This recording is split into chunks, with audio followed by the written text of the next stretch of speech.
Meanwhile, COVID-19's Omicron variant threatened to bring the aviation industry to a standstill. Thousands of passengers traveling to and from South Africa were suddenly unable to in November. South Africa was swiftly added onto travel ban lists of 90 countries. The summer season was consequently overshadowed by Omicron, which caused a sharp decline in the influx of foreign tourists. Now that many travel bans have been lifted, it seems that air travel to our shores is improving. For more on this, we're joined by aviation expert and the managing director of Plain Talking, Linden Birns. Linden, thank you so much for your time. So there were some staggering losses suffered by airlines in that period from November to about mid-December. Just how bad did it get?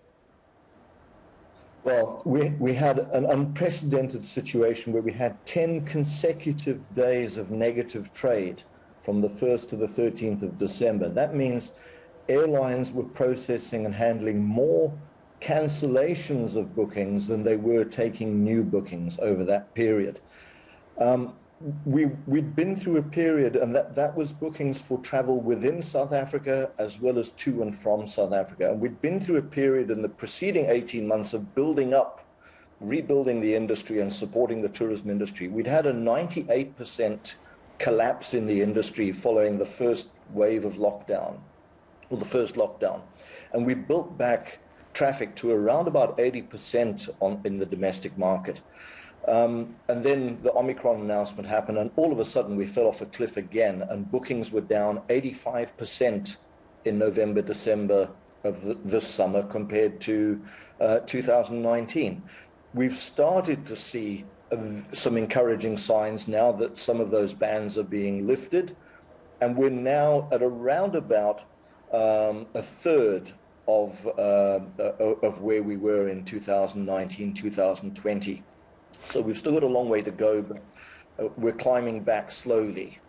So there is a marked improvement. Linden, the period of losses that you just described, is that going to have a long-term effect for passengers as airlines try to recover their losses?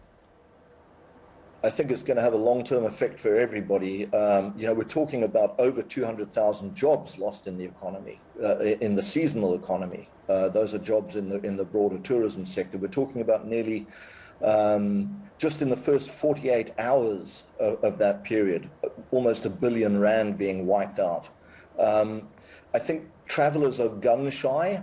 They're very nervous about booking, not knowing if there's suddenly going to be a change in the regulations. There needs to be some consistency and some predictability in the way in which governments now move forward in responding to the next wave or the next variant that becomes identified.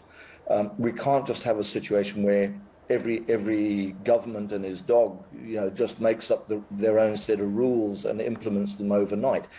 You wouldn't want to buy a ticket and run the possibility that the next day you've got to suddenly either curtail your trip or go into a quarantine that you've got to fund. Well, Linden, unfortunately, have to cut you short. They have to cut our conversation short because